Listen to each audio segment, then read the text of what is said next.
ما ضرہ ما فاتہ من الدنیا، میرے جس امتی کو 4 چیزیں مل گئیں پھر کچھ بھی نہ ملا تو سب کچھ ملا، اور یہ 4 نہ ملی سب کچھ ملا تو بھی کچھ نہ ملا۔ 4 اربع من کن فیہ، نماز کے بعد 4 باتیں۔ 4 صدق حدیث، جو سچ بولتا ہو جھوٹ نہ بولتا، جو سچ بولتا ہو جھوٹ نہ بولتا، جو سچ بولتا ہو جھوٹ نہ بولتا۔ ہائے حفظ امانت، جو کسی کو دھوکہ نہ دیتا ہو، فراڈ نہ کرتا ہو، دھوکہ نہ دیتا ہو، فراڈ نہ کرتا ہو۔ میرے نبی نے فرمایا میرا امتی ہر گناہ کر سکتا ہے، 2 کبھی نہیں کرے گا، ایک دھوکہ کبھی نہیں دے گا، ایک جھوٹ کبھی نہیں بولے گا، ایک دھوکہ کبھی نہیں دے گا، ایک جھوٹ کبھی نہیں بولے گا۔ بچو سچ بولنا سیکھ لو۔ میرے معاشرے کی تباہی کا سبب یہ سیاسی لوگ نہیں ہیں، میرے معاشرے کی تباہی کا سبب ایک ایک فرد کا جھوٹ بولنا ہے، ایک ایک فرد کا دھوکے باز ہونا ہے، ایک ایک فرد کا وعدہ خلاف ہونا ہے۔ جب تجارت جھوٹ، دھوکہ، فراڈ، فریب، جس ملک کی FIR جھوٹی کٹے، ساری ترتیب جھوٹ پہ لکھی جائے، گواہ جھوٹے ہوں، وکیل جھوٹا ہو، تو آگے جج کہاں سے سچائی پر فیصلہ کرے گا؟ اور آگے جج بھی اکثر اپنے فیصلوں کو بیچنے کے لیے تیار بیٹھے ہوں، گواہ جھوٹ بولنے کے لیے تیار بیٹھے ہوں، بے گناہ کو 302 لگانے پر تیار بیٹھے ہوں۔ میرے معاشرے کا زوال بجلی کی کمی سے نہیں ہے، میرے معاشرے کا زوال تجارت کی کمی سے نہیں ہے، ملیں بند ہو رہی ہیں، اس سے میرا ملک نہیں ڈوبے گا۔ 3 دریا ہمارے خشک ہو گئے، میرا ملک اس سے نہیں اندھا ہوگا، تاریک ہوگا۔ میرا ملک اندھا اور تاریک ہے جھوٹ کی وجہ سے، دھوکے بازی کی وجہ سے۔ میرے نبی نے فرمایا جس نے دھوکہ دیا میری امت سے خارج ہو گیا۔ میرے نبی نے فرمایا جب کوئی شخص جھوٹ بولتا ہے 3 میل تک، اور ایک روایت میں آتا ہے 1 میل تک، فرشتے اس کے منہ کی بدبو سے دور بھاگ جاتے۔ آپ نے فرمایا کچا پیاز کھا کے مسجد مت آؤ، کچا پیاز کھا کے مسجد مت آؤ کہ بدبو ہوتی ہے، فرشتوں کو تکلیف ہوتی ہے۔ لیکن یہ نہیں فرمایا کہ فرشتے بھاگ جاتے ہیں، جھوٹ بولنے پر فرمایا فرشتوں کو اتنی بدبو آتی کہ 1 میل تک دور بھاگ جاتے ہیں۔ یہ تم جتنے بیٹھے ہو نا، تم ہی عہد کر لو، سچ بولنا ہے، دھوکہ نہیں دینا ہے۔ میں نے 2 باتیں بتائی ہیں، ابھی 2 باقی ہیں۔ صدق حدیث، حفظ امانت، مسلمان سچ بولتا ہے، جھوٹ نہیں بولتا، مسلمان کسی کو دھوکہ نہیں دیتا ہے، دیانتدار ہوتا ہے۔ تیسری حسن خلیقت، اخلاق اچھے مل جائیں، اخلاق اچھے مل جائیں۔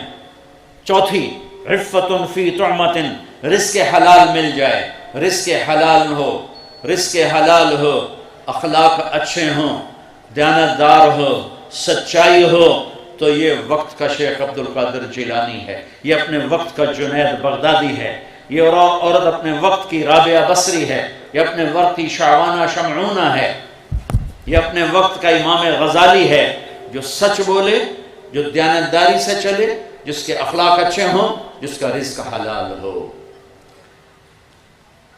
اس میں ایک لفظ ہے حسن خلیقت، اخلاق پر حسن کا لفظ آیا ہے کہ اخلاق ایک ایسا عمل ہے جو انسان کو خوبصورت بنا دیتا ہے اور اس کے رشتوں کو خوبصورت بنا دیتا ہے۔ کوئی بھی رشتہ ہو، اس کو زندہ کرنے کے لیے اچھے اخلاق چاہیے۔ ماں باپ ہیں، بہن بھائی ہیں، بیوی بچے ہیں، خاص طور پر خامند اور بیوی کا جو رشتہ ہے یہ ایسا ہے کہ اس میں سب سے زیادہ اخلاق کی ضرورت ہے۔ میرے نبی نے 11 شادیاں کی، 2 آپ کی زندگی میں چلی گئیں، اما خدیجہ، اما زینب۔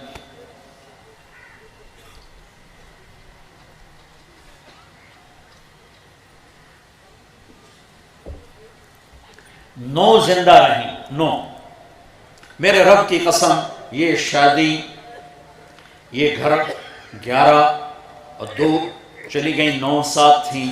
ہمیں خوبصورت زندگی سکھانے کے لیے تھیں، چونکہ یہ رشتہ سب سے زیادہ حساس ہے، سب سے زیادہ کمزور ہے۔ باقی کوئی رشتہ ٹوٹتا نہیں، یہ ٹوٹ جاتا ہے، ایک بول پہ ٹوٹ جاتا ہے۔ اس لیے میرے نبی نے کہا علی طلاق سے بچنا، طلاق سے بچنا۔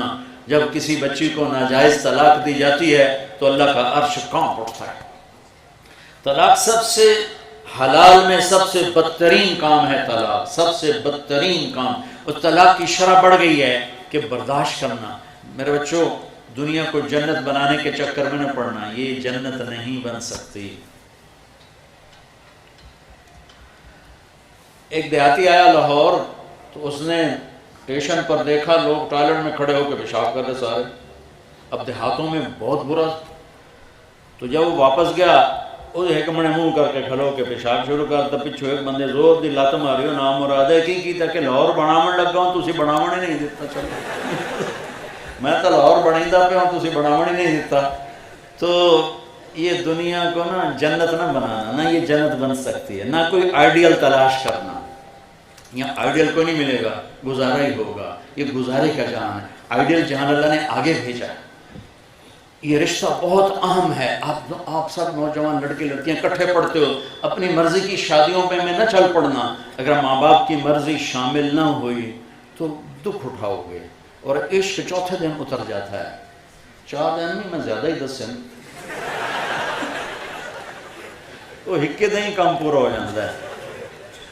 زندگی تلخ ہے، تلخ ہے، اور عشق تخیلاتی فرضی چیز ہے، خوابوں کی چیز ہے، اور جب حقائق ٹکر لیتے ہیں تو سارے عشق معشوقیاں بھول جاتی ہیں۔ اس لیے ماں باپ کو بیچ میں شامل کرنا یہ اگلی زندگی کی برکت کے لیے بہت ضروری ہے، بہت ضروری ہے۔ جن کی گود میں پلے ہو، جنہوں نے پروان چڑھایا ہے، جو تمہیں پیسے دے دے کر خود بھوک کاٹ کے تمہیں یہاں تک پہنچاتے ہیں، پھر تم کہتے ہو میری تو لو میرج ہے، میں جو مرضی کروں، مجھے کون ہے پوچھنے والا۔ ٹھیک ہے، اللہ نے تمہیں حق دیا ہے، تم اگر اپنی پسند کی شادی کرنا چاہتے ہو، شرن تمہیں حق حاصل ہے، لیکن ماں باپ کو کراس کر کے نہ کرنا، ورنہ بے برکت ہو جاؤ گے، زندگی تلخ ہو جائے گی۔ ماں باپ کی دعاؤں کو بیچ میں، ماں باپ کے لیے الگ کہتا ہوں کہ یہ اولاد کا حق ہے۔ اگر اولاد کہے کہ میں یہاں شادی نہیں کرنا چاہتا، پھر ڈنڈے لے کے کھڑے نہ ہو جاؤ کہ نہیں اتھے ہی کرنا، نہیں تو بیٹھا رہو۔ یہ بھی ایک عذاب ہے۔ اسی تو اتھے ہی، اسی تو آرامیاں نو ہی دیونی، باہیں بڈھی ہو جائے، سارے داند مصنوعی لگ جائیں، اسی تو جٹاں نو ہی دیونی، تو بٹاں نو ہی، جٹ بٹن کتوں کٹھے ہو گئے سارے۔ ایک طرف اخلاق اور ایک طرف عبادات میں نماز، سچائی، دیانتداری، اچھے اخلاق اور رزق حلال، تو انشاءاللہ دنیا بھی بہترین اللہ گزروائے گا۔ زبان کس طرح چھیل کے رکھ دیتی ہے، قرآن کہیں کہیں اس کی نشاندہی کرتا ہے۔ یہ تانا دینے کے انداز قرآن نے سکھائے نہیں، بتائے ہیں کہ ہم بچ سکیں۔ سکھایا غلطی سے نکل گیا تمہارا، تو یہ ٹیپوں کا نظام ایسا خطرناک ہے، غلطی سے بھی جملہ نکل جائے، لو جی دیکھو مولانا نے کیا کہہ دی۔ سچی بات ہے، اتنا زوال ہے، میں حیران ہوتا ہوں۔ میری بات ہوتی آگے پیچھے سے کاٹ کے میرے اوپر کفر کے فتوے لگائے ہوتے، اور خود عاشق رسول بنے بیٹھے ہوتے ہیں، یعنی میں حیران ہوتا ہوں۔ آج کا میڈیا بہت ظالم ہے، بہت ظالم ہے، ان کو حساب دینا پڑے گا۔ یہ کھڑے ہوئے ہیں، یہ کاٹ دیں گے بیچ میں، یاد نہیں، یہ کاٹ دیں گے، یہ نہیں ڈالیں گے۔ چھوٹی سی بات ہوتی ہے، سوشل میڈیا گالیاں دے دے دے دے دے، میں کہاں ٹکر ماروں جا کے، کہاں سے الفاظ لاؤں، کیسے دستک دوں کانوں کے دروازوں پر۔ اتنا فریب فراڈ، اتنا تو دجال بھی نہیں کرے گا جتنا یہ سوشل میڈیا پہ ہو رہا ہے۔ مجھے رونا آتا ہے کہ میری قوم کس قدر زوال کا شکار ہو چکی۔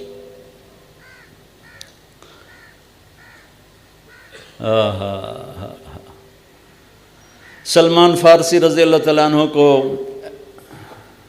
ایسی باتوں میں سے بات یاد آ گئی۔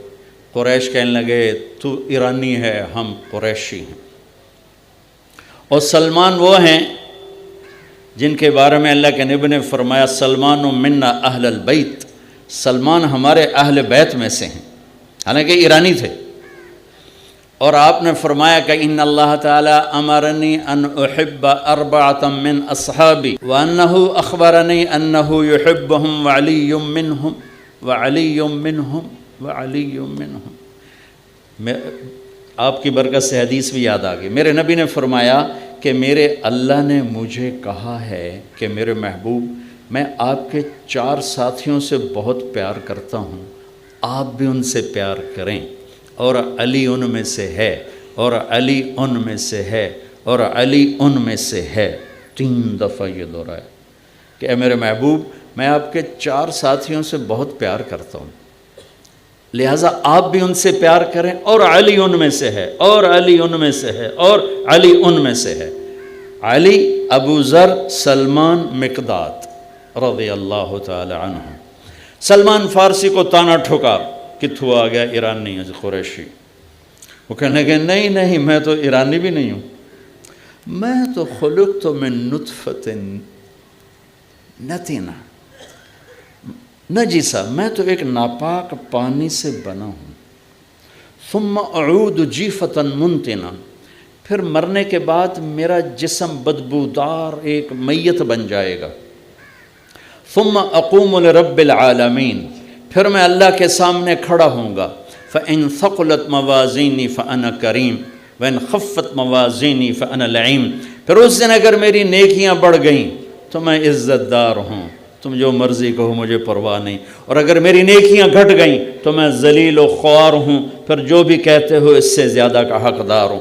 یہی کچھ ابو ذر رضی اللہ عنہ کے ساتھ پیش آیا کہ ایک آدمی نے ان کو گالیاں نکالی، چپ کر کے سنتے رہے، وہ گالیاں دیتا رہا، یہ سنتے رہے۔ جب وہ اپنا زور لا کے تھک بیٹھا، بھئی ہوں سٹاک مک گیا، ان کے تھکر ڈنگا لی، فرمانے لگے بیٹا میرے سامنے ایک گھاٹی آ رہی ہے، میرے سامنے گھاٹی آ رہی ہے، اگر میں پار کر گیا تو تیری گالیوں کی پرواہ نہیں، اور اگر میں گر گیا تو جو تو نے کہا ہے میں اس سے بھی زیادہ کا حقدار ہوں۔ تو میں نے یہ دونوں باتیں اپنے پلے باندھ لی، لہٰذا میں کبھی جواب نہیں دیا کرتا ہوں، بہتان ہے بہتان، میں جواب نہیں دیتا ہوں۔ اگر میرے نیکیوں کے پلڑے وزنی ہو گئے تو پھر مجھے اس سارے بکواسات کی پرواہ نہیں ہے، اور اگر گھٹ گئے اللہ نہ کرے تو پھر جو کچھ کہہ رہے ہیں اس سے بھی زیادہ کا حقدار ہوں، اور اگر میں وہ گھاٹی پار کر گیا تو پھر مجھے لوگوں کی گالیوں کی پرواہ نہیں، اور اگر میں گر گیا تو جتنا کہہ رہے ہیں میں اس سے بھی زیادہ کا حقدار ہوں۔ سہاگن وہ ہے جسے پیا چاہ لے، کامیاب وہ ہے جسے اللہ کامیاب قرار دے، پسندیدہ وہ ہے جسے اللہ اور اس کا رسول پسند کر لے۔ لوگ تو معیار نہیں، لوگ تو معیار نہیں ہیں۔ ایک میٹرک کی کہانی یاد آ گئی، انگریزی کی 2 کتابیں ہوتی تھی، ایک بڑی ایک چھوٹی، اس چھوٹی کتاب میں چھوٹی چھوٹی کہانی ہوتی تھی، تو اس کی ساری تصویریں میرے سامنے آ گئیں کہ باپ بیٹا جا رہے تھے، باپ گدھے پہ سوار تھا، بیٹا ساتھ چل رہا تھا، تو کچھ لوگ کھڑے تھے کہنے کہ دیکھو کیسا ظالم باپ ہے، معصوم بچے کو چلائے ہوا خود اوپر بیٹھا ہوا۔ انہوں نے کہا پتر تو اتے آ جا، میں ہیٹھاں لے جانا۔ اس نے بیٹے کو بٹھایا، خود چل پڑا۔ آگے گئے تو کچھ لوگ کھڑے تھے، یا دیکھو یہ کیسا نافرمان بیٹا ہے، بیٹا اوپر بیٹھا ہے، باپ پیدل چل رہا ہے۔ انہوں نے کہا ابا ہوں کہ آپ دونوں چڑھ جانے ہیں، تو دونوں چڑھ گئے۔ آگے گئے تو کچھ لوگ کھڑے تھے کہنے کہ دیکھو کیسے ظالم لوگ ہیں، بیچارے کمزور سے گدھے پر 2 چڑھے ہوئے ہیں۔ کہ ابا ہوں کہ پتر آپ نہ لے دے، پیدل ہی ٹرنے ہیں۔ دونوں پیدل چل پڑے۔ آگے گئے تو کچھ لوگ کھڑے تھے کہنے کہ دیکھو کیسے پاگل ہیں، سواری ہاتھ میں اور پیدل چل رہے ہیں۔ کہا ابا ہوں کہ ابا کہ پتر چوہنے تو چاہتے دو میں چہنا، دونوں نے گدھا اپنے کندھوں پہ اٹھایا ہوا تھا۔ وہ یہ سارا تصویر کے ساتھ وہ کہانی تھی جو میں نے 69 میں میٹرک کیا تھا، تو مجھے وہ ساری یاد آ گئی، ایسے لمحہ بلمحہ۔ تو آخری تصویر تھی، باپ بیٹے نے گدھے کو اٹھایا ہوا تھا اور جا رہے تھے۔ اس لیے لوگوں گالیاں دیں، کان بند رکھو، برا بھلا کہیں کان بند رکھو، ورنہ تمہیں گدھے سر پہ اٹھانے پڑیں گے۔ اور اپنے عیب ڈھونڈتے رہو، اوروں کی خوبیاں دیکھتے رہو، اپنے عیب ڈھونڈتے رہو، اوروں کی خوبیاں ڈھونڈتے رہو، تو اللہ تعالیٰ تمہیں وہ عزت دے گا کہ ایک دن یہ گالیاں دینے والے ذلیل و خوار ہوں گے اور صبر کرنے والے کامیاب۔